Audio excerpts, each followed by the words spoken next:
ready to jump into some epic adventures? Hit that subscribe button and let's check out the arrival window together. In the stillness of an alien world, the sun hangs motionless on the horizon, a perpetual golden orb casting long shadows across the barren landscape. The sky, a deep indigo canvas, remains fixed and unchanging, as if time itself has ceased to flow. This is Sector 4B, a realm where the laws of physics seem to bend and warp, creating a surreal tapestry of light and shadow. The air is thick and warm, carrying the faintest scent of ozone and mineral-rich soil.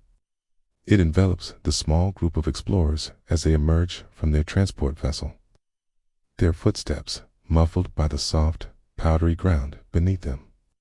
Each movement sends tiny vibrations rippling through the earth, a subtle reminder of the planet's hidden energies. As the crew takes their first tentative steps into this alien environment, they are struck by the eerie silence that surrounds them. No wind rustles through non-existent vegetation. No creatures call out in the distance.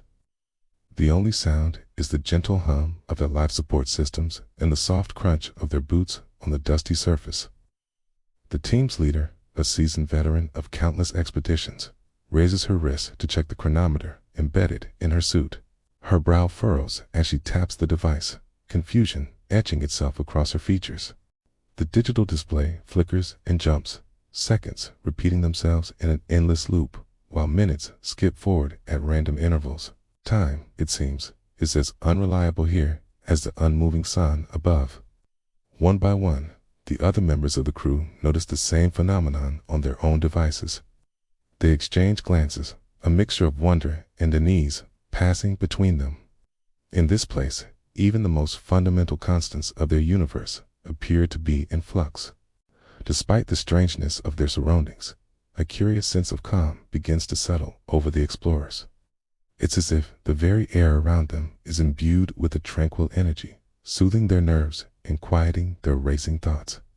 The world seems to be holding its breath, waiting for some unknown event to unfold. As they venture further into Sector 4B, the team's movements become more fluid, more synchronized. They move as one, their steps falling into a rhythm that matches the subtle pulsations emanating from beneath the planet's surface. The boundary between individual and collective consciousness begins to blur, each explorer feeling a growing connection to their companions and to the alien world itself. The unchanging landscape stretches out before them, a sea of muted colors and abstract shapes. Rock formations twist and spiral in impossible configurations, defying gravity and logic alike. In the distance, crystalline structures catch and refract the eternal sunlight, creating shimmering mirages that dance on the edge of perception. Time becomes an abstract concept, measured not in minutes or hours, but in the gradual shift of awareness. The crew finds themselves drifting in and out of focus, their minds expanding to encompass new dimensions of thought and experience. Memories of their past lives on Earth feel distant and dreamlike, while the present moment takes on a vivid, hyper-real quality. As they traverse this alien landscape, the explorers began to notice subtle changes in their perception. Colors seem more vibrant, sounds more crisp and clear. Even the texture of the air against their skin feels heightened, each molecule a distinct point of sensation. It's as if their senses are being fine-tuned to this new reality, allowing them to perceive aspects of the environment that were previously hidden. The team's scientist, her eyes wide with wonder, begins to theorize about the nature of this strange place. She speaks in hushed tones, her words flowing together like a stream of consciousness. Perhaps, she suggests, they have stumbled upon a pocket of space-time where the normal rules of physics don't apply. A place where the fabric of reality is thin, allowing for the blending of multiple dimensions. Her companions listen intently, their own minds expanding to grasp concepts that would have seemed impossible just hours before. They find themselves finishing each other's sentences, sharing insights and revelations, as if tapping into a collective pool of knowledge. The boundaries between individual minds began to dissolve, replaced by a shared consciousness that pulses in harmony with the planet's hidden rhythms. As they continued their exploration, the crew becomes aware of a growing anticipation in the air around them. It's as if the entire sector is holding its breath, waiting for some cosmic event to unfold. The static sun seems to pulse with an inner light, its rays stretching out to touch each explorer in turn. The team's empath, her senses attuned to the subtle energies of this alien world, suddenly gasps. She describes a sensation of immense pressure building up around them, like the moment before a storm breaks. But instead of fear, she feels a sense of excitement and possibility. Whatever is coming, she assures her companions, is not a threat, but an opportunity. As if, in response to her words, the air begins to shimmer and ripple. The unchanging landscape seems to flex and bend, reality itself becoming fluid and malleable. The explorers watch in awe as the world around them begins to shift and transform, revealing new vistas and impossible geometries. Colors bleed and merge, forming swirling patterns that dance across the sky. The ground beneath their feet becomes translucent, revealing layers upon layers of crystalline structures that pulse with inner light. The air itself seems to come alive, carrying whispers of ancient knowledge and forgotten truths. In this moment of cosmic flux, the crew finds themselves perfectly still, their minds and bodies in perfect harmony with the shifting reality around them. They are no longer merely observers, but active participants in the unfolding drama of creation and transformation. As the waves of change wash over them, each explorer experiences a profound sense of connection to the universe itself. They feel the pulse of distant stars, the ebb and flow of galactic tides, the birth and death of entire worlds. In this timeless moment, they are at once infinitesimally small and impossibly vast, consciousness expanding to encompass the entirety of existence. And then, as suddenly as it began, the transformation begins to slow. The world around them settles into a new configuration, familiar yet fundamentally changed. The sun, once static, now moves across the sky in a slow, graceful arc. Time resumes its steady flow, chronometers once again ticking away the seconds and minutes. The explorers stand in silence, their minds still reeling from the experience. They look at each other with new eyes, seeing not just their fellow crew members, but kindred spirits who have shared in something truly extraordinary. Words seem inadequate to describe what they have witnessed, what they have become. As they prepare to return to their vessel, each member of the team knows that they have been forever changed by their time in Sector 4B. They carry within them a piece of this alien world, a fragment of cosmic truth that will shape the rest of their lives and, potentially, the future of humanity itself. The journey back is filled with quiet contemplation, each explorer lost in their own thoughts, yet somehow still connected to the others. They know that what they have experienced in the arrival window is just the beginning, a glimpse into the vast mysteries that await them in the depths of space. As their ship lifts off from the surface of this strange world, the crew takes one last look at the landscape below. The sun, now in motion, casts ever-changing shadows across the alien terrain. And in the fading light, they see the promise of new discoveries, new understandings. And a universe far more vast and wondrous than they had ever imagined. In the quiet solitude of the Mars colony greenhouse, a single flower emerges from the rich, red-tinged soil. Its delicate stem stretches upward, reaching for the artificial sunlight that bathes the dome in a soft, ethereal glow. Time seems to flow differently here, as if the very fabric of reality has been altered by the alien environment.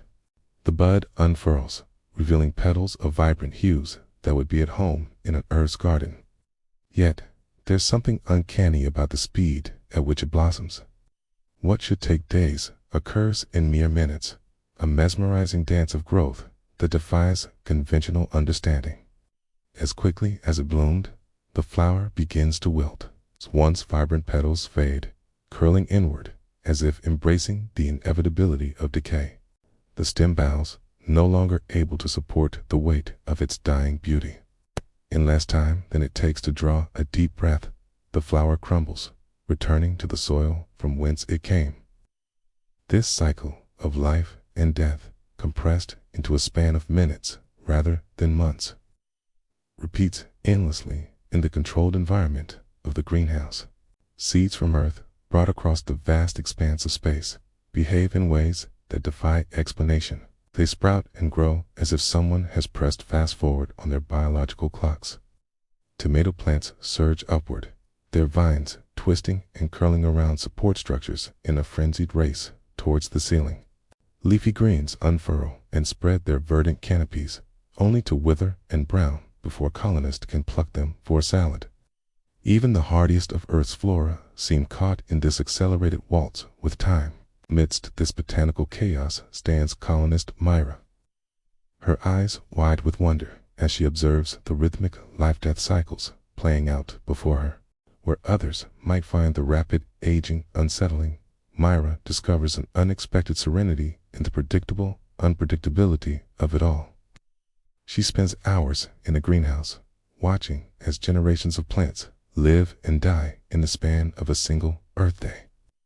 The constant motion, the ebb and flow of life, becomes a soothing balm for the isolation of Mars. In this strange garden, Myra finds a connection to the home planet she left behind, even as she witnesses a phenomenon utterly alien to human experience. As she tends to the ever-changing flora, Myra reflects on the nature of time itself.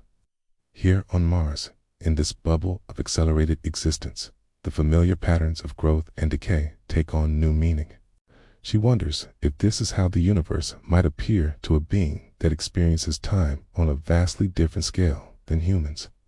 In her journal, Myra pens her thoughts, her hand moving across the page as steadily as the plants grow around her. Time's rhythm here isn't broken, she writes, pausing to watch a sunflower burst into brilliant yellow before fading to brown. Just playing a different song. The words flow from her pen, capturing the essence of her observations and the profound impact they've had on her perception of reality. Myra describes the beauty in the brevity, the poignancy in the fleeting nature of each plant's existence. She marvels at how the compressed life cycles have made her more acutely aware of the preciousness of each moment. As she writes, a new batch of seeds begins to germinate in the soil beside her. Tiny green shoots push through the surface, stretching towards the artificial sun with an urgency that seems almost sentient. Myra pauses in her writing to watch, knowing that in mere hours, these seedlings would have lived out their entire existence. The constant cycle of renewal in the greenhouse becomes a metaphor for the human spirit, Myra realizes. Just as these plants persist, sprouting and growing despite the unusual conditions, so too do the colonists adapt and thrive in their Martian home. Each generation of rapidly aging flora serves as a reminder of humanity, its resilience and capacity for growth in even the most challenging environments. Myra's journal entries become a testament to the unique perspective gained from witnessing life at this accelerated pace. She describes how the greenhouse has become a sanctuary, a place where the relentless march of time is both highlighted and somehow rendered less daunting. In the face of such rapid change, she finds herself more present, more aware of the beauty inherent in each stage of life. As the Martian soul draws to a close, casting long shadows through the greenhouse dome, Myra makes one final entry for the day. In this place where time flows like quicksilver, I found a strange peace, she writes. Each bloom, each wilt, each return to the soil is a reminder of the cycles that govern all life, whether on Earth or Mars. She looks up from her journal to see a new flower pushing through the soil, its stem already thickening and leaves unfurling. In the span of a few breaths, it will bloom, shine briefly, and fade away. Myra smiles, feeling a deep connection to this accelerated garden and the lessons it imparts. As she prepares to leave the greenhouse for the night, Myra takes one last look at the ever-changing landscape of plants. The rapid growth and decay that once seemed so alien now feels like a familiar rhythm, a heartbeat unique to this Martian outpost. She realizes that in adapting to this new perception of time, she has grown in ways she never anticipated. The door to the greenhouse hisses shut behind Mira as she steps into the Martian night. Above her, stars twinkle in the thin atmosphere, ancient light reaching across vast distances to touch this small pocket of human endeavor.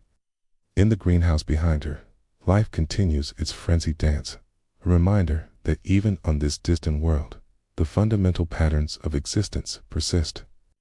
Mira walks back to her quarters, her mind full of the images of blooming and fading flowers. She carries with her a newfound appreciation for the fleeting nature of life and the beauty inherent in change. As she drifts off to sleep, her dreams are filled with rapidly growing gardens, a kaleidoscope of colors and forms, shifting and evolving in endless cycles. Cly of the Martian night. The greenhouse stands as a testament to humanity's ability to find wonder and meaning in the most unexpected places. The temporal bloom continues. It's a silent symphony of life and death playing out in accelerated time, forever changing those who pause to observe its strange and beautiful dance. In the depths of space, where time stretches and bends like taffy, the crew of the starship Nebula found themselves adrift in a sea of lost minutes. The gentle hum of the ship's engines provided a soothing backdrop to the eerie silence that permeated the corridors. Technician Rollo stood in the dimly lit engine room, his fingers dancing across the control panel with practiced ease. He turned to his colleague, Engineer Zara, to share his latest findings on the ship's power fluctuations. As he opened his mouth to speak, a strange sensation washed over him. The words he had carefully prepared seemed to evaporate from his mind, leaving behind a blank canvas of confusion. "I was just about to say," Rollo trailed off, his brow furrowing as he struggled to recall the conversation he had been having mere seconds ago. Zara looked at him expectantly, her eyes reflecting the soft blue glow of the nearby monitors. But Rollo's mind remained frustratingly empty, the lost words floating away like stardust in the cosmic winds. The first drift had claimed its first victim, leaving Rollo standing in bewildered silence, his sentence forever unfinished.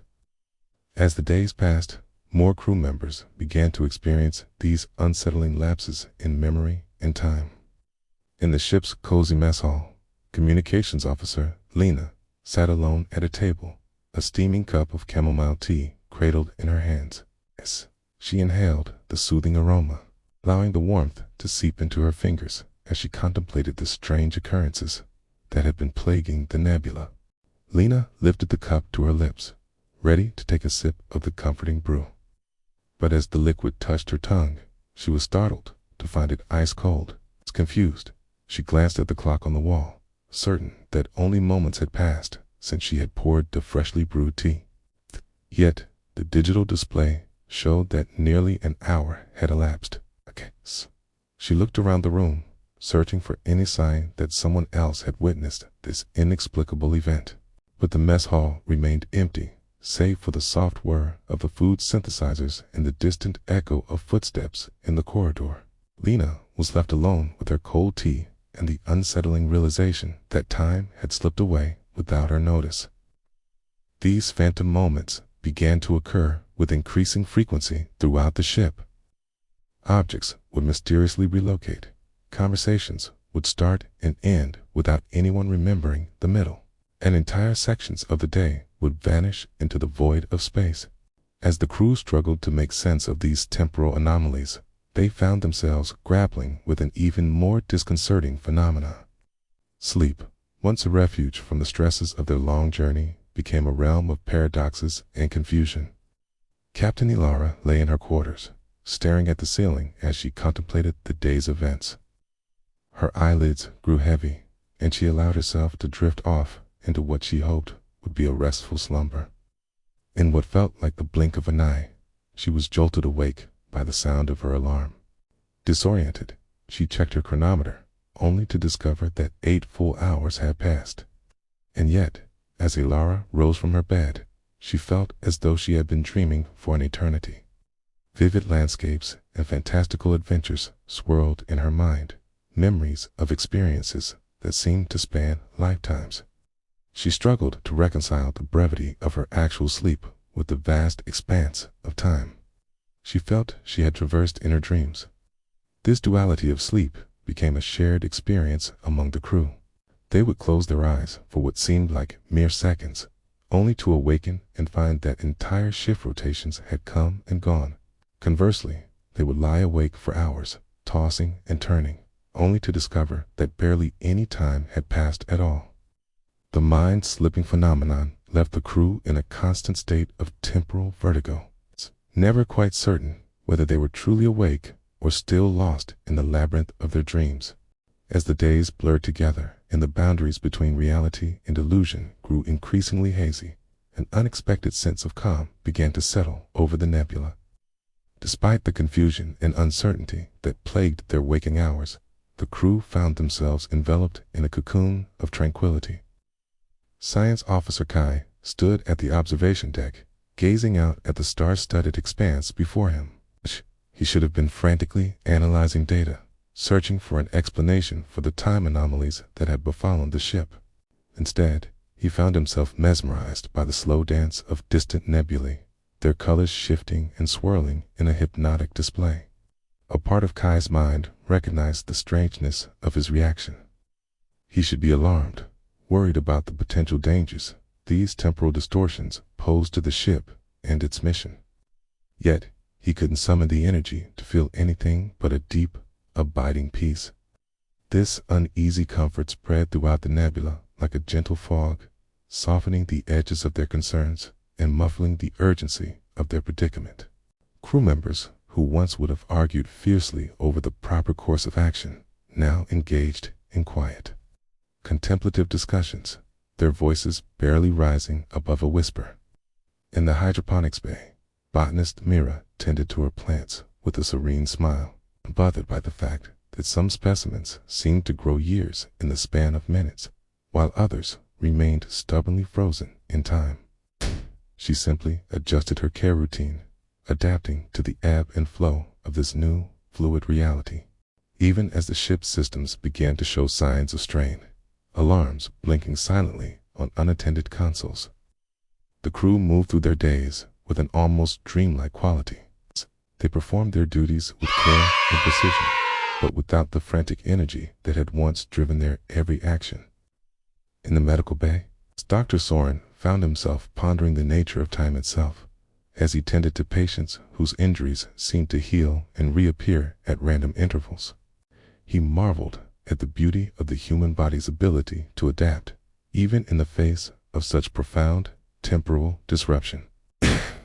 As the nebula drifted deeper into the uncharted regions of space, its crew suspended in this strange state of timeless serenity, questions of past and future began to lose their meaning. The present moment stretched out infinitely in all directions, a vast ocean of possibility in which they floated, unmoored from the constraints of linear time. In the ship's library, historian Ava sat surrounded by books and datapads, her usual meticulous organization giving way to a more organic arrangement of information. She no longer sought to chronicle events in strict chronological order, but instead allowed the stories of the crew and their journey to weave together in a tapestry of interconnected experiences. The lost minutes that had once caused such distress now felt like gifts, pockets of eternity in which to explore the depths of their own consciousness and the mysteries of the universe around them. The crew of the nebula had become time travelers of a sort, not hurtling through the years, but rather existing in a state of temporal fluidity where past, present, and future merged into a single, endless moment. As the ship continued its journey through the cosmos, its inhabitants learned to embrace the uncertainty that had become their constant companion. They found beauty in the shifting sands of time, wonder in the unexpected connections that arose from their shared experience of temporal displacement. And so, the nebula sailed on, a vessel not just of space exploration, but of temporal exploration as well. Its crew, once bound by the rigid structures of ships, time, and mission parameters, now flowed with the currents of a new reality. Their minds and hearts open to the infinite possibilities that lay hidden within each lost minute, each phantom moment, each slipping mind. In this state of uneasy comfort, they discovered a profound truth. That time, like the vast expanse of space itself, was not a fixed and immutable constant, but a malleable fabric that could be shaped by perception and experience. And in that realization, they found a freedom and a peace that transcended the boundaries of clock and calendar, and, carrying them forward into the unknown, with hearts full of wonder and minds open to the endless mysteries of the cosmos. In the heart of a tranquil forest, where time seems to stand still, a peculiar sight catches the eye. A massive tree-like form, made entirely of translucent crystal, stands near the edge of our camp. Its branches reach towards the sky, shimmering in the soft light that filters through the canopy above. As we approach this magnificent structure, we notice how the crystalline surface seems to pulse with an otherworldly energy. The tree's trunk is smooth and cool to the touch, its facets reflecting the surrounding foliage in a kaleidoscope of colors. The glass tree, as we've come to call it, towers above us, its presence both awe-inspiring and slightly unsettling. Its roots, also made of crystal, spread out across the forest floor, intertwining with the undergrowth and seeming to draw sustenance from the very earth itself. As we gaze into the tree's surface, we begin to see more than just our own reflections. Glimpses of the past flicker across its facets, like memories trapped in time. We see the forest as it was centuries ago, untouched by human hands, teeming with ancient creatures, long since extinct. But it's not just the past that the glass tree reveals. As we continue to watch, images of possible futures dance across its surface. We see the forest evolving, adapting to changes in climate and ecosystem. Some visions are hopeful, showing a thriving, diverse landscape. Others are more somber, hinting at potential challenges that may lie ahead. Among our group, Myra steps forward, drawn to a particular facet of the tree. As she peers into its depths, she sees herself reflected back, but not as she is now. The image shows an older version of Myra, her face lined with the wisdom of years, and her eyes still bright with curiosity and wonder. This older Myra stands exactly where the present-day Myra is now, gazing into the glass tree with a smile that speaks of contentment and understanding. It's as if the tree is offering a glimpse of a moment yet to come, a future where Myra returns to this very spot, perhaps to reflect on the journey that brought her back. The vision fades, leaving Myra with a sense of peace and anticipation for what lies ahead. She steps back, allowing others to approach and seek their own reflections in the tree's mysterious surface. As we continue to study the glass tree, we notice something peculiar about its behavior. Every few hours, a faint chime emanates from within its crystalline structure. It's almost like the sound of a clock marking the passage of time, but not quite. The tone is softer, more melodic, as if the tree is gently reminding us of the flow of time, rather than strictly measuring it. This temporal pulse, as we've come to call it, seems to resonate through the entire forest. When it occurs, we notice a subtle shift in the air, as if the very fabric of reality is briefly aligning with some greater cosmic rhythm.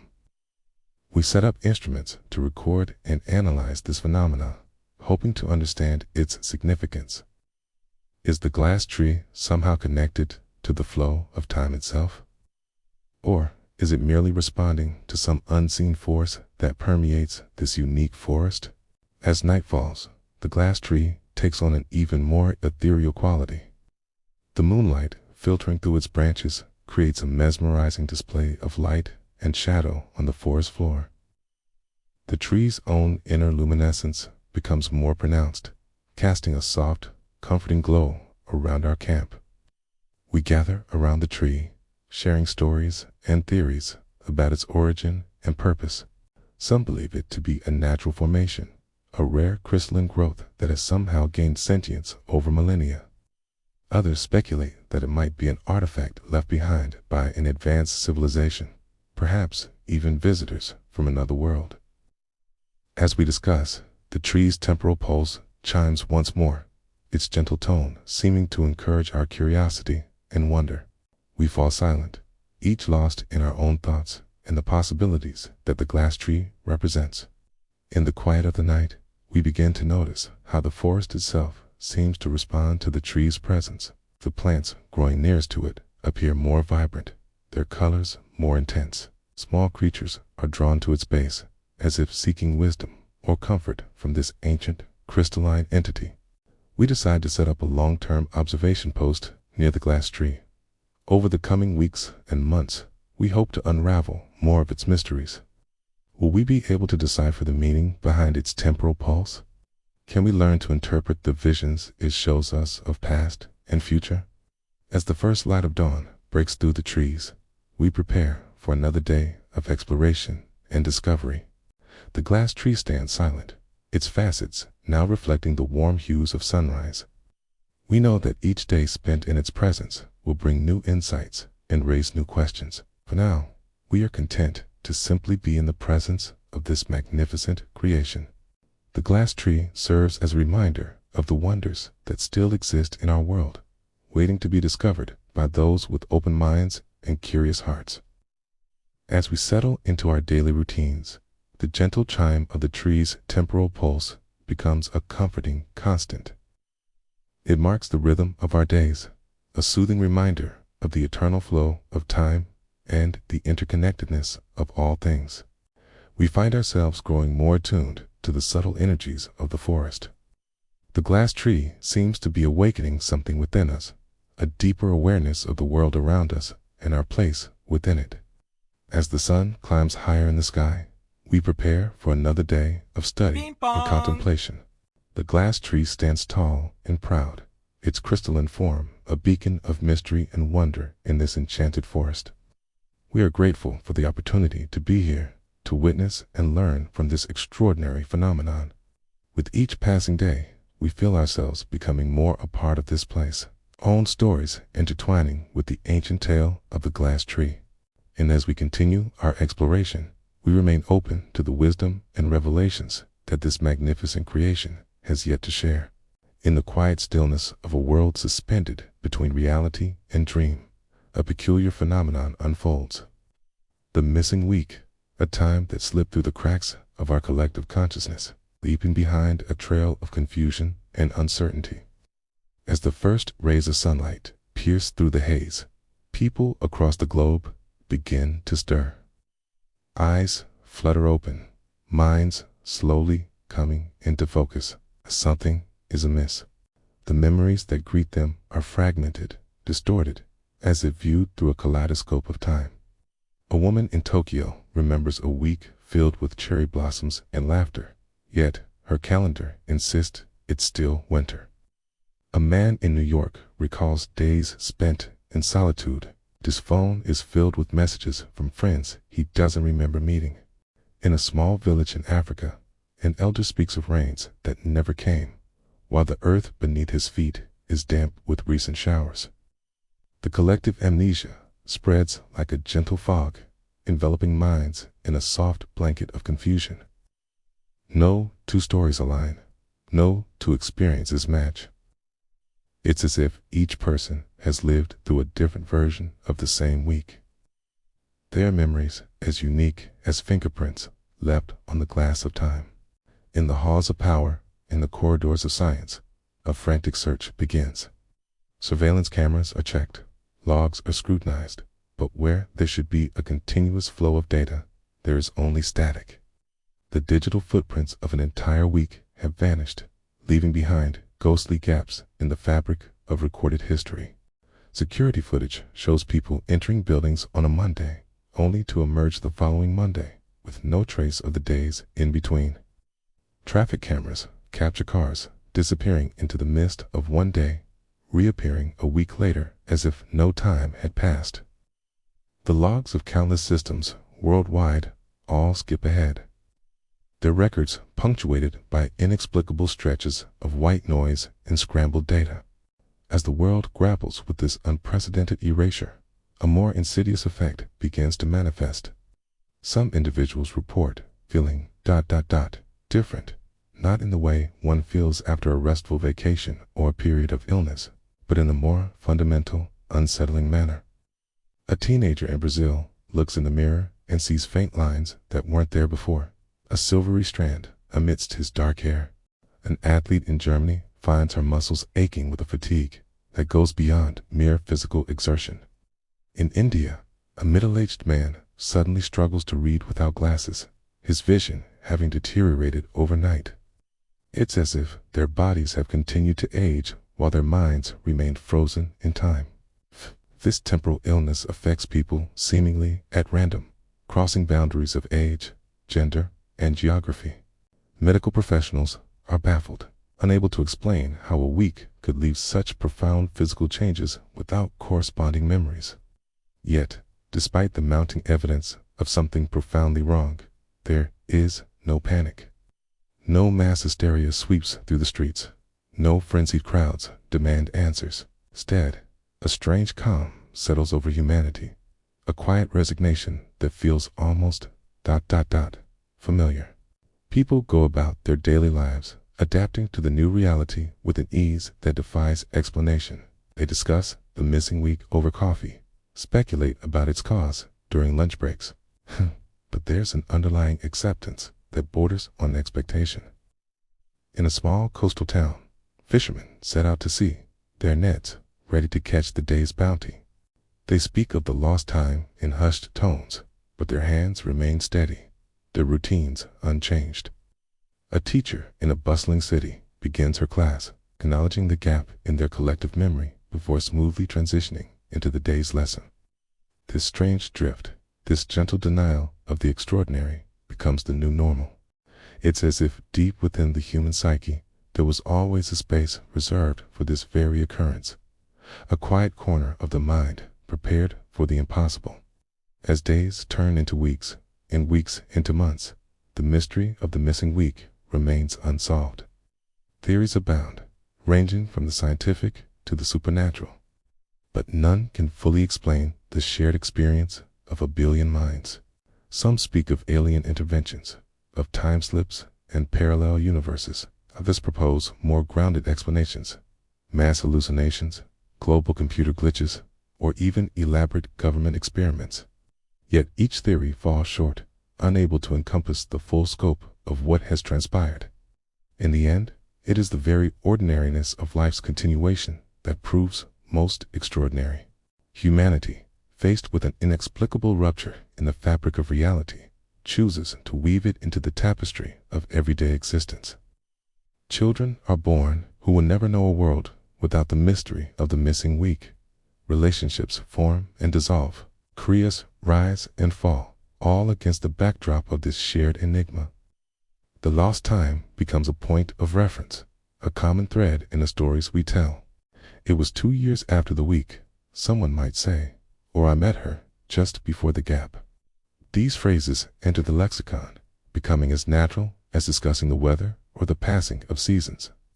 As the world turns and time marches on, the missing week remains a gentle reminder of the fragility of our perception, of the vast unknowns that still exist in our seemingly ordered universe. It stands as a testament to human resilience, to our capacity to adapt and find meaning in the face of the inexplicable. And so, life continues. The sun rises and sets, tides ebb and flow, and people dream of memories that may or may not be real. In the quiet moments before sleep, some still ponder the events of that lost week, wondering if perhaps, in some alternate reality, they are living those missing days, even now. The missing week, a blank page in the book of human history, remains unwritten. Yet, in its emptiness, it speaks volumes about who we are and who we might become. It is a mystery that unites us all, a shared experience that transcends borders and beliefs. As we drift into sleep, our minds hovering on the edge of consciousness, we carry with us the weight of this enigma. In our dreams, perhaps, we catch glimpses of those lost days, fragments of a time that exists only in the collective unconscious of humanity. And in the morning, we will wake, ready to face another day in a world forever changed by the week that wasn't. The missing week, a reminder that in the vast expanse of the cosmos, there are still wonders beyond our comprehension, waiting to be discovered, or perhaps remembered, in the distant reaches of space, on a world bathed in perpetual twilight. A phenomenon unlike any other unfolds. The colonists of Epsilon Prime call it the Chronal lightfall, a mesmerizing yet terrifying event that warps the very fabric of time and space. As the first rays of the lightfall descend, an eerie stillness settles over the landscape. Beams of light, once fluid and ever-moving, suddenly freeze mid-air. They hang suspended like delicate strands of glass, their brilliance captured in a moment of perfect stasis. The colonists watch in awe as these ethereal threads weave intricate patterns across the sky, creating a tapestry of frozen luminescence. The air grows thick with an otherworldly energy, and the colonists feel a strange heaviness in their limbs. Movement becomes a challenge, as if they're wading through an invisible sea of molasses. Those who dare to venture outside during the lightfall soon discover that their actions are no longer continuous but fragmented. Each step forward propels them through a series of snapshots, like flipping through the pages of a cosmic photo album. A young colonist reaches out to touch one of the suspended light beams. Her hand moves in jerky, disconnected motions, leaving behind a trail of afterimages that linger in the air for several heartbeats before fading away. It's as if time itself is struggling to keep up with the present, creating a visual echo of every action. As the lightfall intensifies, the colonists begin to experience a phenomenon they've come to call temporal echoes. Footsteps resound behind them, but when they turn to look, they find only empty space. It takes a moment for the realization to sink in. These are their own footsteps, echoing back from earlier in the day. The past and present blurred together in a disconcerting dance of sound and memory. A child's laughter rings out, seemingly from everywhere and nowhere at once. His mother recognizes it as the giggle he let out hours ago while playing in the hydroponic gardens. The temporal echoes grow stronger, and soon conversations from the morning overlap with the eerie silence of the present. It's as if the day is replaying itself in fragments, a broken record of time skipping and repeating at random. The colonists have learned, through trial and error, that stillness is their safest option when the lightfall comes. Those who move too much or too quickly find themselves disoriented, lost in a maze of fractured moments. Some have reported feeling as if they've lived the same few seconds over and over, trapped in a temporal loop until the lightfall passes. In the communal shelter, families huddle together, their breathing slow and measured. They've adapted to this strange phenomenon, learning to find comfort in the shared stillness. Children are taught from a young age to remain calm and motionless during the lightfall, turning it into a game of statues that could mean the difference between safety and temporal displacement. As the hours pass, the frozen light beams begin to quiver, like strings on a cosmic instrument. The air thrums with an inaudible frequency, and the colonists feel it resonating in their bones. This is the sign they've been waiting for. The lightfall is nearing its end. Slowly, almost imperceptibly at first, time begins to flow normally again. The suspended light beams start to move, resuming their journey across the sky. The fragmented movements smooth out, and the temporal echoes fade into whispers before disappearing entirely. The colonists emerge from their shelter, blinking in the now familiar twilight of their adopted world. They move cautiously at first, testing the stability of time and space around them. Relief washes over the community as they realize another lightfall has passed without incident. In the aftermath, scientists and researchers pore over data collected during the event, hoping to unravel the mysteries of the Chronal lightfall.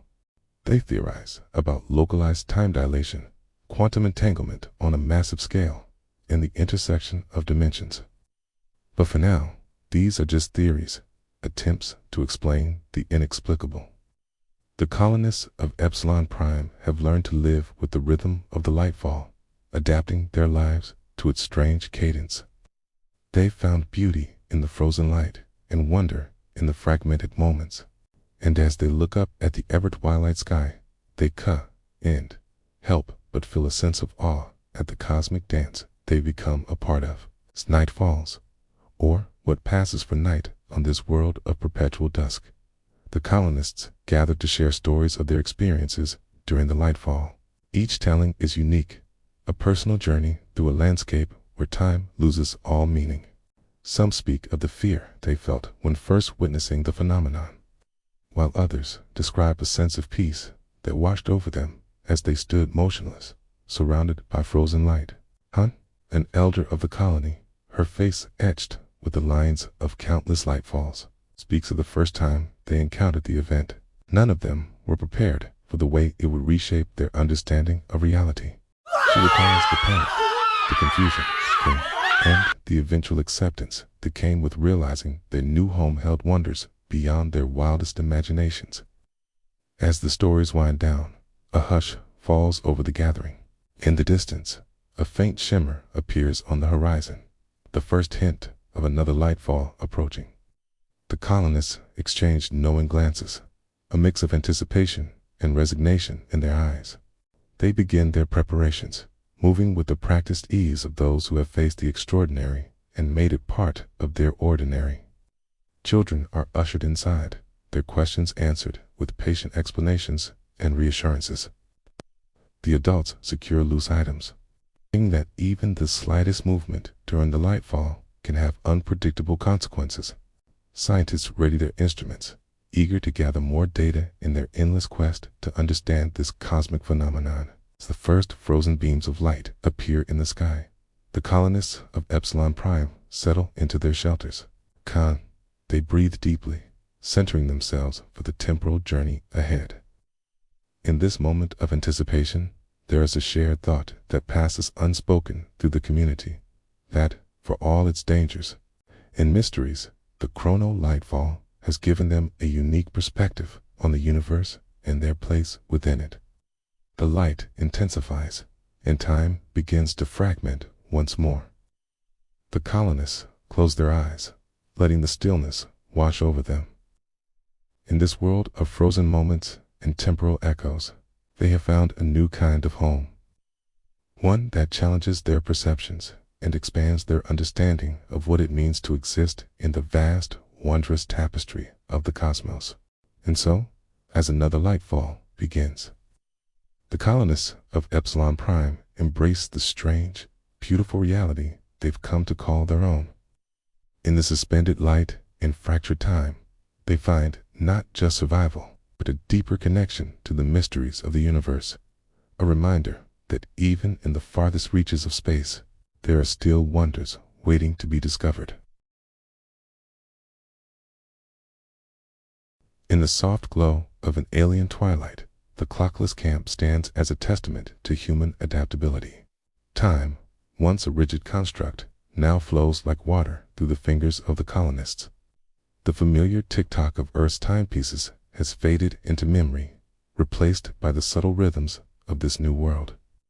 As night descends, a gentle breeze whispers through the settlement, carrying with it the faint scent of unknown flora.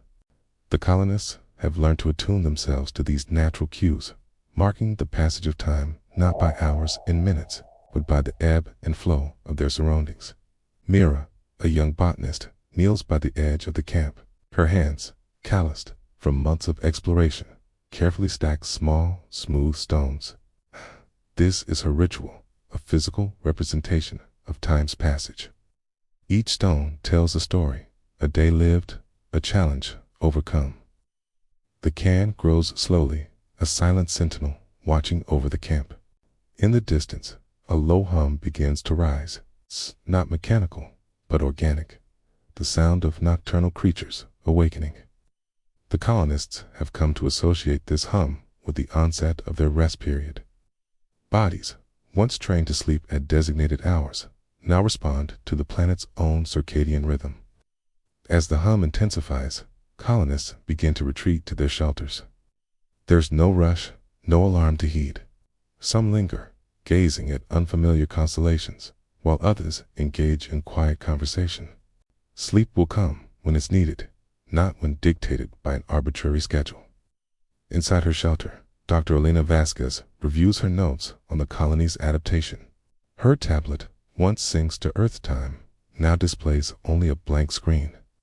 She's found that without the constant pressure of deadlines, her work has become more thoughtful, more thorough. The absence of time has, paradoxically, given her more of it. Outside, the night deepens.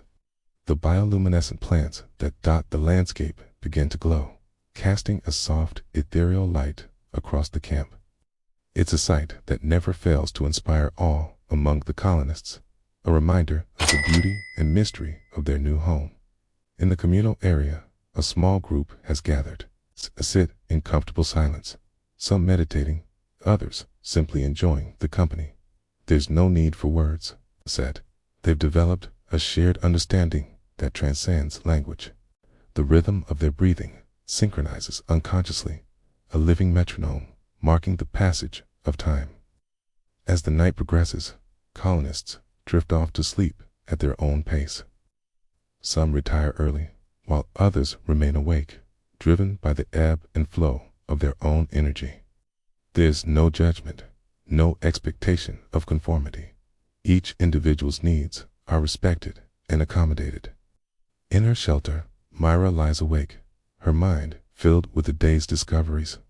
She doesn't fight the wakefulness, knowing that sleep will come when her body is ready. Instead, she uses this time for reflection, mentally cataloging the new plant species she encountered during her exploration. The camp settles into a state of tranquil semi-activity. Those still awake move with quiet purpose, their actions guided by necessity rather than schedule.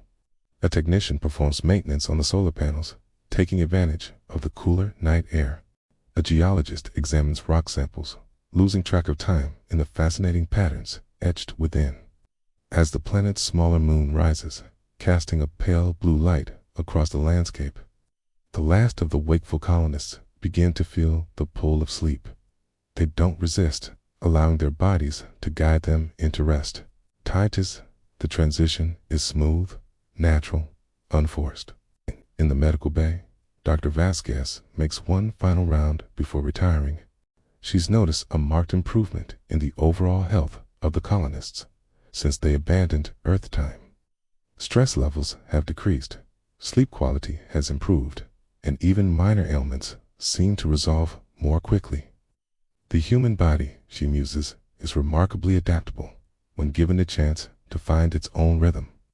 As the night deepens, a profound silence settles over the clockless camp. It's not the artificial quiet of a city after curfew, but a living silence, filled with the soft sounds of breathing, the rustle of wind through alien vegetation, the distant calls of nocturnal creatures. The colonists sleep deeply, their bodies in tune with the planet's rhythms. Bist, in the pre-dawn hours, life begins to stir once more. Early risers emerge from their shelters, greeting the new day with quiet reverence. They move about their tasks with unhurried efficiency, no longer bound by the tyranny of the clock. As the first rays of the alien sun peek over the horizon, Myra returns to her stone cairn. She selects a new stone, weighing it in her hand before carefully placing it atop the pile. Another day, another memory, another step forward in their journey of adaptation. The camp comes to life gradually, each colonist awakening according to their own internal clock. There's no rush, no frantic morning routine. Breakfast is a leisurely affair, with people coming and going as their hunger dictates. In the command center, Captain Jarrett Chen reviews the day's objectives. Without rigid time constraints, he's found that planning has become more flexible, more responsive to the needs of both the mission and the individuals involved. Tasks are assigned based on energy levels and natural inclinations rather than arbitrary shifts. As the day progresses, the colonists fall into a natural rhythm of work and rest. Some prefer to work in short, intense bursts, while others maintain a steady pace throughout the day. The absence of strict schedules has led to increased productivity and creativity, as people are free to work when they feel most inspired. Myra sets out on her daily exploration, her pack filled with sample containers and recording equipment. She moves at her own pace, stopping to examine interesting specimens, taking breaks when her body signals the need for rest. The freedom to follow her instincts has led to several important discoveries, insights that might have been missed under the pressure of timed expeditions. Back at the camp, Dr. Vasquez conducts a series of physical examinations. She's fascinated by the changes she's observed in the colonists' physiology. Their bodies have begun to synchronize, not just with each other, but with the planet itself. Blood pressure rises and falls with the tides. Hormone levels fluctuate in harmony with the lunar cycle. It's as if they're becoming part of the ecosystem, their very biology adapting to this new world. As the day wanes, the camp once again prepares for night. But there's no set bedtime, no enforced period of inactivity. Some colonists gather to share meals and stories, while others prefer solitude. The evening unfolds organically, each person following their own needs and desires. In this clockless world, the colonists have found a new kind of freedom. Free from the artificial constraints of measured time, they've discovered a deeper connection to themselves, to each other, and to the planet they now call home. Clockless Camp stands as a testament to human resilience and adaptability. A place where time is measured, not in minutes and hours, but in breaths, in heartbeats, in the rhythms of life itself. As another night falls, the cycle begins anew. The breeze picks up, carrying with it the promise of rest and renewal. The hum of nocturnal life rises once more, a lullaby for those ready to sleep. And in the soft, alien twilight, the clockless camp settles into its own unique rhythm, a harmony of human and planetary cycles, a testament to the enduring spirit of exploration and adaptation. In the quiet solitude of her lunar habitat, she sits at her desk, pen in hand, gazing out at the vast expanse of stars. The soft hum of life support systems provides a gentle backdrop as she begins to write, her words flowing like cosmic whispers onto the page. Her letters are reflective, poetic, part diary, part lullaby. Each sentence carries the weight of 1,000 light years, echoing the longing of a heart separated from its home by the endless void of space. She writes of memories, of hopes, of the strange beauty that surrounds her in this alien world. Dear Earth, she begins, her script elegant and unhurried. Today, I watched as time itself seemed to pause, holding its breath in the vacuum of space. The sun, usually so constant in its journey across our sky, appeared to hesitate, a golden orb suspended in the inky blackness, as if contemplating its own existence. She describes the phenomenon with a poet's touch, painting a picture of celestial wonder with her words. For a moment, I could have sworn the universe blinked, and in that blink, I saw eternity unfold before me. The stars pulsed with a rhythm only they could hear, and I felt myself swaying to their silent melody. Her pen moves across the paper, leaving behind trails of stardust and dreams. She writes of the glass tree, a marvel of alien botany that grows in the biodome. Another limb has sprouted from the crystalline trunk. She notes, her words tinged with awe. It unfurled slowly, like a ballerina extending her arm in a graceful arc. The light catches in its transparent leaves, scattering rainbows across the dome's curved walls. She pauses, letting the image settle in her mind before continuing. I wonder if you can see it from there, Earth, this delicate dance of life and light, so far from the soil that nurtured our ancestors. Do you feel the connection as I do? The invisible threads that bind us across the cosmos. Her letters are a tapestry of observations and introspections, woven together with the skill of a master storyteller. She writes of the way the lunar dust clings to her boots, how it sparkles like crushed diamonds in the harsh sunlight. She describes the Earth's blue orb hanging in the sky, so close yet impossibly far, a constant reminder of all she has left behind. As she finishes each letter, she carefully folds it and places it in a folder. The label reads when it's time in her neat handwriting. There is no send button, no immediate transmission across the vast distances. These are messages in bottles, cast into the ocean of time and space, waiting for the right moment to be discovered. Sometimes, in the quiet hours when sleep eludes her, she opens the folder and reads. Her eyes scan words she doesn't remember writing, yet they resonate with a familiarity that echoes in her bones. Did I write this?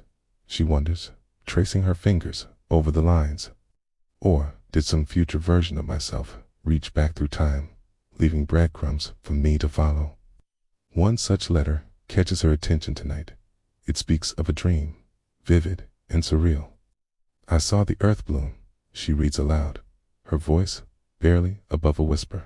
Great petals of continents unfurled, oceans rippled like leaves in a breeze. And there, at the center of it all, was a seed, pulsing with potential, ready to birth a new world. She closes her eyes, letting the imagery wash over her. In the silence of her room, she can almost hear the cosmic heartbeat, feel the rhythm of a universe in constant motion. When she opens her eyes again, the words on the page seem to shimmer, as if alive with their own energy. Another letter catches her eye, this one describing the first time she saw an Earth rise from the lunar surface. It was like watching hope itself climb over the horizon.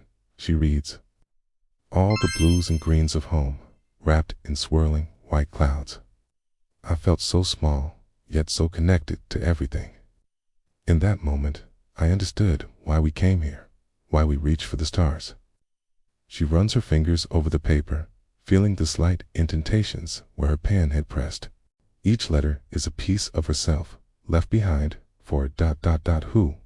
Future explorers, her own descendants, perhaps just for herself, a way to mark the passage of time in a place where time seems to flow differently. Okay? She reads. She finds herself transported back to Earth. She writes of forests she once walked through, the scent of pine and earth rich in her memory. She describes the sound of waves crashing on a distant shore, the feel of sand between her toes. These sensory details are so vivid, so real, that for a moment she forgets she's millions of miles away. I miss the rain, one letter confesses. The way it patters on rooftops, how it turns the world into a glistening mirror. Here, in this airless world, I dream of standing in a downpour, letting the water wash away the lunar dust that clings to my soul. She sets the letter aside, her heart heavy with a bittersweet longing. But as she reaches for another, her fingers brush against something unexpected. It's a letter she doesn't recognize, the handwriting similar to her own, but subtly different. With trembling hands, she unfolds it. To the me who dreams of rain, it begins. Know that your words have reached across time and space. They've inspired generations of explorers, poets, and dreamers. The seeds you plant today will grow into forests of possibility tomorrow. Keep writing, keep observing, keep loving this strange and beautiful universe we call home. She blinks back tears, overwhelmed by the message. Is this truly from her future self? Or perhaps from someone else entirely? Someone who found her words and was moved to respond. The mystery of it fills her with a sense of wonder and possibility. As the artificial night cycle begins, dimming the lights in her habitat, she turns back to her desk. With renewed purpose, she takes up her pen once more. Dear Earth, she writes, today I received a message from the future. It reminded me that even here, in the vastness of space, we are all connected. That our words, our dreams, our very existence ripples out across the cosmos in ways we may never fully understand. She continues writing, pouring her heart onto the page. She describes the way the stars look from the airless surface of the moon, how they seem to pulse with a life of their own. She writes of the experiments she conducts, the discoveries she makes, and the questions that keep her awake at night. As she writes, she feels a sense of peace settling over her. This is her purpose, her calling, to observe, to record, to send these cosmic postcards into the future. Whether they are ever read or not, the act of writing them connects her to something greater than herself. She finishes the letter with a promise. I will keep writing, keep watching, keep loving this universe we're part of. And someday, when it's time, these words will find their way home. Till then, they'll be here, waiting, a testament to human curiosity and the enduring power of hope. With a soft smile, she folds the letter and adds it to the folder. Then, with one last look at the starry expanse outside her window, she prepares for sleep. Tomorrow will bring new wonders, new observations, new letters to write. And somewhere out there, across the vast distances of space and time, Earth waits, a blue jewel in the darkness, forever calling her home. As you drift into a peaceful slumber, imagine a serene lake, its surface as smooth as glass, reflecting the starry night sky above. This is the Chronal Lake, a place where time bends and reality blurs. Let your mind wander as we explore this mysterious realm together. Rollo stands at the water's edge, his weathered hands resting on a gnarled bark of an ancient tree. The gentle lapping of waves against the shore creates a soothing rhythm, inviting him to gaze into the depths below. As he peers into the crystal clear water, something extraordinary begins to unfold. In the rippling surface, Rollo sees not his own reflection, but a vision of his younger self. The boy, no more than 10 years old, walks beside him along the shoreline. Kay's youthful face is filled with wonder and curiosity, mirroring the emotions Rollo feels even now, decades later. The two versions of Rollo move in perfect synchronization, their steps matching as they explore the lake's edge together. Rollo watches in awe as his younger self bends down to pick up a smooth, flat stone. The boy turns to him, a mischievous glint in his eye, and Rollo nods in silent understanding. Together, they draw back their arms and release the stone in a perfect arc across the water's surface. As the pebble makes contact with the lake, something extraordinary happens. The ripples spreading outwards seem to slow time itself. The world around him begins to move as if submerged in honey, each motion deliberate and languid. Leaves falling from nearby trees hang suspended in the air, their descent now a graceful dance that could last for hours. Rollo and his younger self watch in fascination as a dragonfly, caught in this temporal distortion, moves through the air with impossible slowness. Its iridescent wings catch the moonlight, creating a mesmerizing display of color and motion. The ripples continue to expand, their influence reaching further and further across the lake's surface. In this moment of suspended time, Rollo feels a profound sense of peace wash over him. The worries and stresses of his daily life seem to melt away, leaving only a sense of wonder and connection to his past self.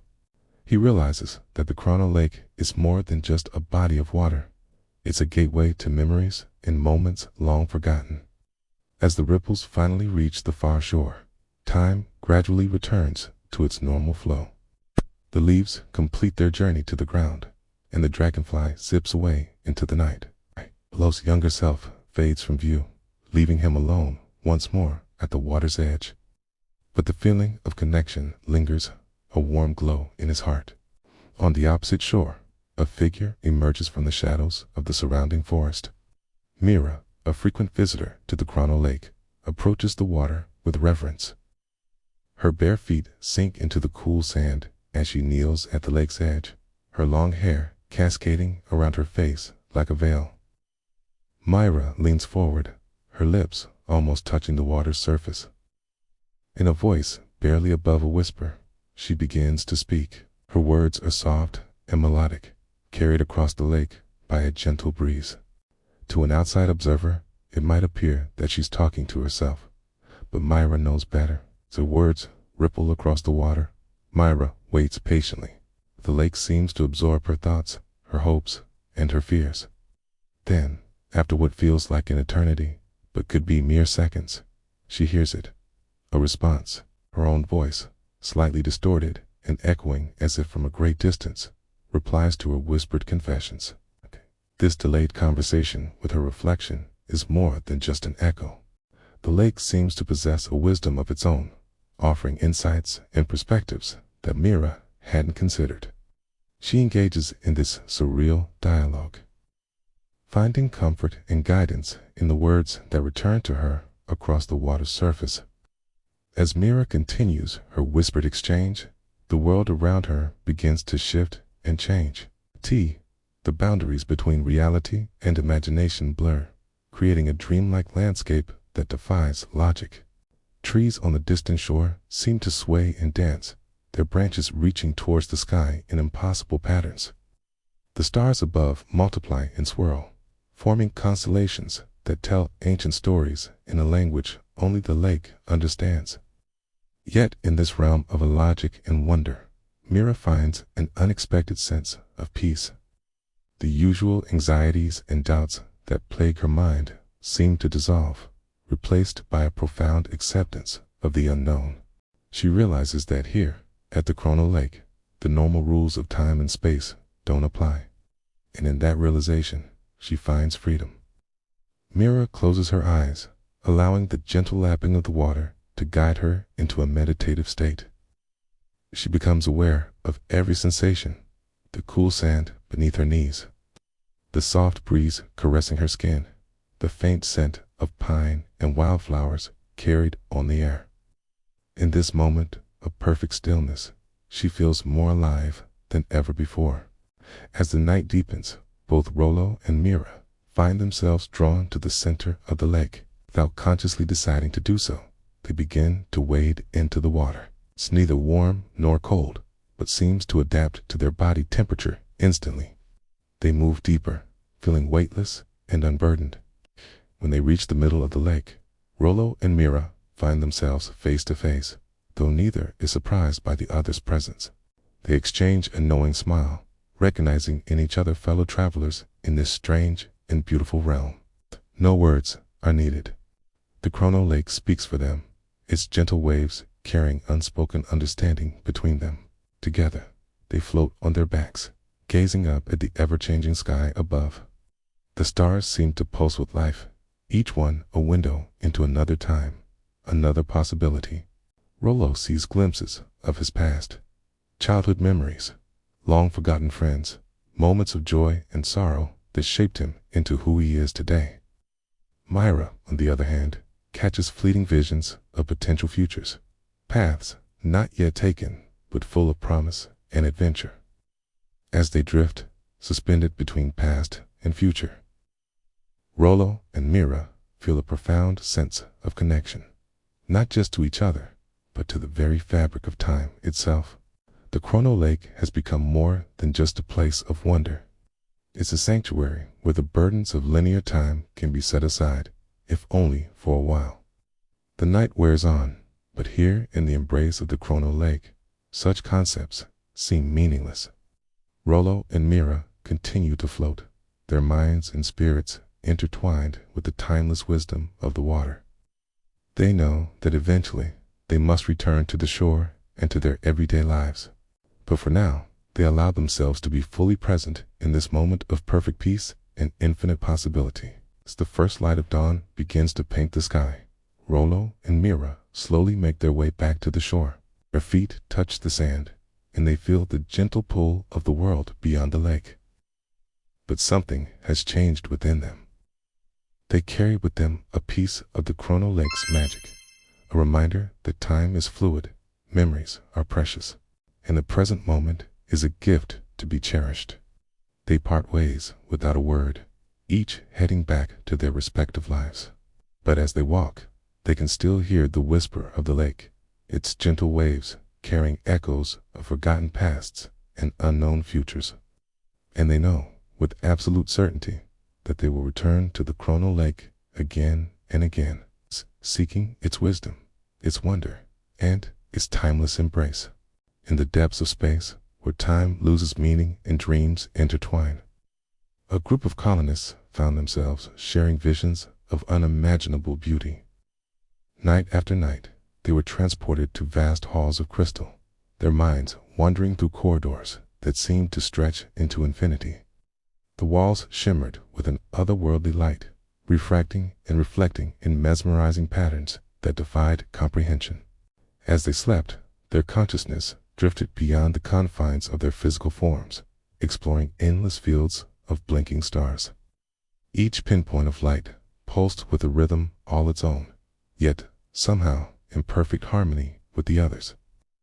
The colonists felt as though they were floating among the celestial bodies, weightless and free from the constraints of their mortal existence. These shared dreams became a source of wonder and connection for the colony. They would awaken with a sense of awe, their minds still echoing with the ethereal sights they had witnessed. As they went about their daily tasks, they found themselves exchanging knowing glances, silently acknowledging the shared experience that bound them together. But it wasn't just the visual splendor that captivated them. Beneath the surface of their dreams, a low hum resonated through their very beings. At first, it was barely perceptible, a faint vibration that tickled the edges of their awareness. But as the nights passed, the hum grew stronger, more insistent. This voice beneath the dreams began to guide them, its presence both comforting and mysterious.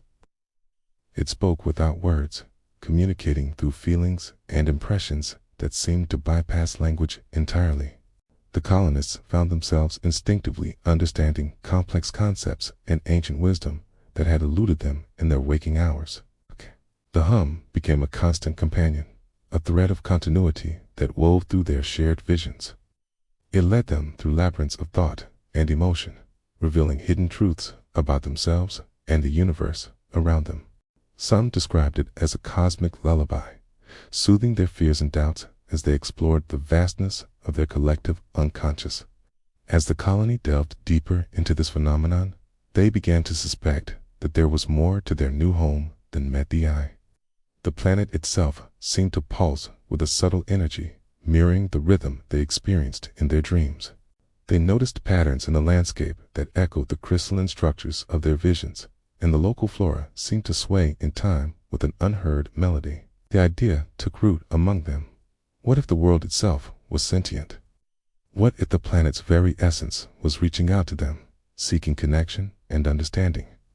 This notion both thrilled and unnerved them, challenging everything they thought they knew about the nature of consciousness and existence. Some of the colonists approached this revelation with scientific curiosity, setting up instruments to measure electromagnetic fields and seismic activity. Others turned to meditation and ritual, attempting to commune with the planet through more spiritual means. Yet all of them felt a growing sense of reverence for the world that had become their home. As they explored this possibility, the colonists found themselves becoming more attuned to the subtle rhythms of their environment. They began to notice minute changes in the air, predicting weather patterns with uncanny accuracy. The crops they planted seemed to flourish under their care, as if responding to an unspoken understanding between farmer and soil. Gradually, the colony as a whole began to trust in the rhythm that pulsed through their dreams and their waking world. They let go of their rigid schedules and linear perception of time, instead flowing with the natural cycles of their new home. Days blended into nights, and seasons passed with a fluidity that would have once seemed disorienting, but now felt perfectly natural. Fear, too, began to loosen its grip on their hearts. The unknown, which had once filled them with trepidation, now beckoned with the promise of discovery and growth. They embraced the mystery of their existence, finding comfort in the interconnectedness they felt with each other and their surroundings. The colonists learned to listen, not just with their ears, but with their entire beings. They attuned themselves to the whispers of the wind, the murmur of flowing water, and the silent song of growing things. In this state of heightened awareness, they found a profound sense of peace and belonging. As they surrendered to this new way of being, the boundary between dream and reality began to blur. crystal halls and star fields of their shared visions seemed to overlay the physical world, creating a tapestry of existence that was richer and more vibrant than anything they had previously experienced. Time, once a harsh taskmaster, became a gentle companion. The colonists no longer felt rushed or constrained by arbitrary deadlines. Instead, they moved through their days with a sense of purpose and flow, each task unfolding naturally in its own perfect moment. Their fears, which had once loomed large in the face of the unknown, now seemed small and insignificant. They realized that they were part of something far greater than themselves, connected to a vast web of life that spanned not just their planet, but the entire cosmos. In this state of temporal communion, the colonists found a deep and abiding contentment. They had transcended the limitations of their individual selves, becoming one with the rhythm of life that pulsed through every atom of their being. And as they drifted off to sleep each night, they did so with the knowledge that their dreams were not an escape from reality, but a gateway to a deeper truth. The low hum that had first guided them now sang through their very cells, a constant reminder of their place in the grand symphony of existence. And as they explored the vast halls of crystal and endless fields of stars, they did so not as mere observers, but as active participants in the unfolding miracle of life. In this timeless state, the colony thrived. They built not just a settlement, but a living, breathing community that existed in harmony with the sentient world around them. And as they gazed up at the night sky, they felt a sense of kinship with the distant stars, knowing that they too were part of the great cosmic dance. And so, night after night, the colonists surrendered themselves to the flow of temporal communion. They let go of their preconceptions, their fears, and their limited understanding of reality. In doing so, they opened themselves to a universe of infinite possibility, where dreams and waking life merged into a single, beautiful tapestry of existence. As consciousness faded and sleep embraced them, they knew that they were embarking on yet another journey of discovery. In the vast halls of crystal and endless fields of stars, they would continue to explore the mysteries of their shared visions, guided by the gentle hum of the universe itself. And in this space between worlds, they found true freedom, true connection, and true peace. In the soft glow of Sector 4B's twin moons, the colonists gathered beneath the crystalline branches of the glass tree. Their faces, illuminated by the ethereal light, were a mixture of anticipation and serenity. The time had come for the drift ritual, a ceremony that would mark their final separation from Earth's rigid chronology. As the colonists formed a circle around the base of the tree, each person held a small, intricate timepiece. These watches, once constant companions, now felt like relics from a distant past. With reverent care, they began to dig shallow holes in the rich, alien soil. The watches were gently placed into these earthen cradles, their faces turned upward as if gazing at the unfamiliar stars one last time. The sound of soft earth being patted down filled the air, a rhythmic lullaby that seemed to sync with the gentle pulsing of bioluminescent flora surrounding them. As the last watch disappeared beneath the soil, a collective sigh rippled through the group. They had let go of their old way of measuring existence, embracing the unknown tempo of their new world. With the burying complete, the colonists settled onto the ground, their bodies forming a living boundary around the newly created timepiece graveyard. The glass tree above them refracted the starlight, casting prismatic patterns across their upturned faces. In this moment of transition, they began to share the sensations and observations that would form the foundation of their new calendar.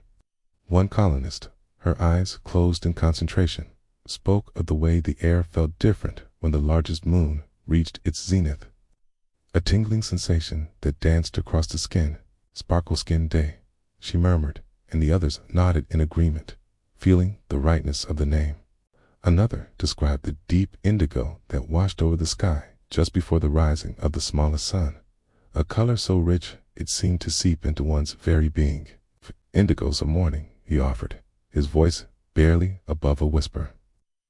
As they continued, more day names emerged, each one a poetic reflection of their shared experiences on this alien world. Whispering leaf, evening for the time when the foliage seemed to come alive with soft, melodic rustling. Mirror Lake, noon, to describe the perfect stillness of the nearby body of water at midday. The colonists found themselves speaking in hushed tones, as if afraid to disturb the delicate process of creation unfolding around them. Each new name was a thread in the tapestry of their evolving perception of time, woven together by their collective imagination. As the naming ritual continued, they began to notice patterns unique to their new home. The way certain flowers only bloomed when all three suns aligned in a specific configuration. The migration of iridescent creatures that filled the sky with shimmering wings once every 62 local rotations. These events became the cornerstones of their fledgling calendar.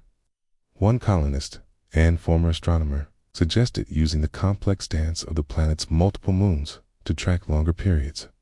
The others listened intently as she described how the moon's overlapping orbits created a natural system of cycles within cycles. This became the foundation for their measurement of seasons and years. They decided that the completion of the largest moon-S orbit would mark the passage of a lunar cycle, roughly equivalent to what they once called a month. The alignment of all moons, a rare and spectacular event, would signify the end of a grand cycle, their new year. As they delved deeper into the intricacies of Sector 4B's natural rhythms, the colonists found themselves becoming more attuned to the subtle changes around them. They began to anticipate the shifts in weather, the blooming of certain plants, tamed the behaviors of the local fauna with an almost instinctive accuracy. This new way of marking time felt organic, intimately connected to the world they now called home. Gone were the arbitrary divisions of hours and minutes. Instead, they spoke of moments measured by the opening of night-blooming flowers, or the time it took for a particular type of crystal to form in the planet's geothermal vents. As the ritual progressed, a strange sensation began to wash over the group. It was as if the boundaries between them were becoming less defined, their individual consciousnesses merging into a shared experience. The colonists found themselves finishing each other's sentences, anticipating thoughts before they were spoken aloud. This newfound connection was both exhilarating and slightly unsettling. They could feel the pulse of the planet beneath them, the ebb and flow of its energy mirrored in their own bodies. It was as if they had tapped into some greater consciousness, becoming part of the living, breathing ecosystem of Sector 4B. One colonist, her voice trembling with emotion, described the sensation as being adrift in a sea of shared dreams. The others murmured in agreement, recognizing the truth in her words. They were no longer separate entities, but a collective, moving in harmony with their adopted world. As the ritual drew to a close, the colonists remained seated in their circle, reluctant to break the spell that had fallen over them. The glass tree above seemed to glow with an inner light, its branches reaching out like protective arms over the buried watches. In the distance, a haunting melody began to play, the song of native creatures welcoming the dawn of a new day. The colonists listened in rapt silence, feeling as if they were hearing it for the first time, yet somehow knowing every note by heart. As the first rays of the smallest sun peeked over the horizon, bathing the landscape in a soft, rosy glow, the colonists slowly rose to their feet. They moved with a newfound grace, their movements synchronized as if choreographed. They departed from the glass tree in pairs and small groups, their conversations a gentle murmur that blended seamlessly with the ambient sounds of their alien home. As they walked, they found themselves naturally falling into step with one another, their pace matching the rhythm of the planet's rotation. The drift ritual was complete. Time, as they had known it, was no more. In its place was something far more profound, a living, breathing connection to the world around them and to each other. As they dispersed to begin their day, each colonist carried with them the knowledge that they were now part of something greater. drifting together through the vast expanse of space and consciousness. The watches lay buried beneath the glass tree, silent witnesses to the birth of a new way of being. And as Sector 4B continued its eternal dance around its trio of suns, the colonists embraced their role as not just inhabitants, but as integral threads in the complex tapestry of their new world's existence. In the depths of space, where silence reigns supreme, a faint flicker of light pierces the darkness. The old console, its surface etched with the passage of countless years, comes to life with a soft, persistent hum.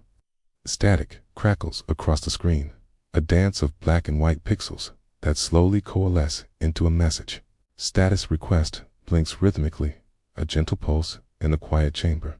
Myra stands before the ancient machine, her eyes reflecting the soft glow of the screen. Her fingers hover above the worn keys, hesitant to break the spell of stillness that has enveloped their world for so long. The colonists gather around her, their faces a mixture of curiosity and apprehension. They exchange glances, silently communicating the weight of this moment.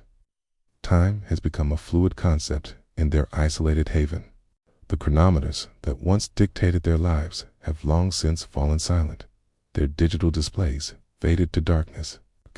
Now, the passage of moments is marked by the slow growth of crystalline trees and the ebb and flow of the iridescent Chronal lake that stretches beyond the colony's borders. The urgency that once drove their every action has mellowed, replaced by a deep-rooted patience born of isolation. They no longer rush to respond to every signal, every flicker of communication from a distant past. Instead, they savor each moment, each breath, as if it were an eternity unto itself. Myra's gaze drifts from the console to the window, where the glass tree stands sentinel. Its branches reach towards the stars, each crystalline leaf a prism that catches and scatters the light of distant suns. The tree has grown taller since they first arrived, its trunk thickening with each passing cycle, serves as a living timepiece, marking the slow march of years in a way no mechanical device ever could. Beyond the tree, the Chronal lake shimmers with an otherworldly light. Its surface ripples with memories and possibilities, each wave a glimpse into what was and what might be. The colonists have learned to read its patterns, to divine meaning from the shifting hues and swirling eddies. It has become their oracle, their connection to a universe that moves at a different pace. Myra turns back to her people, taking in their weathered faces and patient eyes. They have changed since their arrival, adapting to this new existence with a grace that still fills her with wonder. Gone are the anxious expressions and furrowed brows of their early days. In their place is a serene acceptance, a deep understanding of their place in the cosmos. A smile tugs at the corners of Myra's lips, a gentle expression that speaks volumes.